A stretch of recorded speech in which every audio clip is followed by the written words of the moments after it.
പുതുവത്സരാഘോഷങ്ങൾക്കൊരുങ്ങി fort Kochi.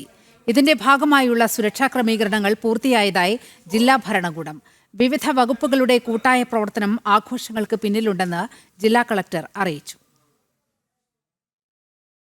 പുതുവത്സരാഘോഷം നടക്കുന്ന fort കൊച്ചിയിൽ വിട്ടുവീഴ്ചകളില്ലാത്ത സുരക്ഷാ ക്രമീകരണങ്ങളാണ് ഏർപ്പെടുത്തിയിരിക്കുന്നതെന്ന് Kochi city police commissioner Putta Vimaladitya പറഞ്ഞു. ഇതിനായി 28 ഇൻസ്പെക്ടർമാരും 13 ഡിവൈഎസ്പി റാങ്കിലുള്ള ഉദ്യോഗസ്ഥരും ഉൾപ്പെടെ 1200 പോലീസ് സേനാംഗങ്ങളെ വിന്യസിക്കും. പൊതുജനങ്ങളുടെ സുരക്ഷ മുൻനിർത്തി പരേഡ് ഗ്രൗണ്ട്, വെളി ഗ്രൗണ്ട് പരിസരത്ത് പാർക്കിംഗ് നിരോധിക്കും. ഉച്ചയ്ക്ക് 2 മണിക്ക് ശേഷം ഈ ഭാഗങ്ങളിലേക്ക് വാഹനങ്ങൾ കടത്തിവിടില്ലെന്നും സിറ്റി പോലീസ് കമ്മീഷണർ അറിയിച്ചു.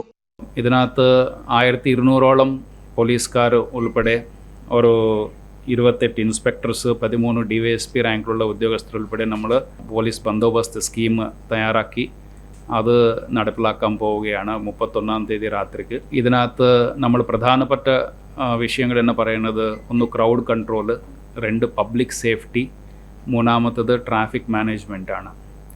അപ്പോൾ ഇതുമായി ബന്ധപ്പെട്ട് കഴിഞ്ഞ വർഷം പോലെ നമ്മൾ കുറേ ട്രാഫിക് ക്രമീകരണങ്ങൾ ചെയ്യുന്നുണ്ട്. ഈ ഫോർട്ട് കൊച്ചി മെയിൻ പ്രധാന സ്ഥലം വേലി ഗ്രൗണ്ട്, പരേഡ് ഗ്രൗണ്ട് അടുത്ത് എല്ലാ പാർക്കിംഗ് നിരോധിച്ചതാണ്. അവിടെ നോ പാർക്കിംഗ് സോണായിട്ട് നമ്മൾ പ്രഖ്യാപിക്കാൻ പോകുന്നുണ്ട്. 2-മത്തത് അന്നത്തെ ദിവസം 2 മണി കഴിഞ്ഞിട്ട് ആ ഭാഗത്തേക്ക് വാഹനങ്ങൾ വിടത്തില്ല. കൊച്ചി കാർണിവൽ കമ്മിറ്റിയുടെ നേതൃത്വത്തിൽ മികച്ച ഏകോപനമാണ് നടത്തിയിരിക്കുന്നതെന്ന് ജില്ലാ കളക്ടർ ജി പ്രിയങ്കയും പറഞ്ഞു. പുതുവത്സരം ആഘോഷിക്കാൻ കൊച്ചി കാർണിവലിന് എത്തുന്നവർ സുരക്ഷാ ക്രമീകരണങ്ങൾ കൃത്യമായി പാലിക്കണമെന്ന് Kochi corporation mayor VK Minimol നിർദ്ദേശിച്ചു.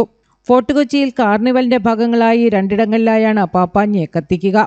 നഗരത്തിന്റെ വിവിധ ഭാഗങ്ങളിൽ പുതുവത്സരാഘോഷങ്ങൾ നടക്കുന്നുണ്ട്. ജനം, കൊച്ചി.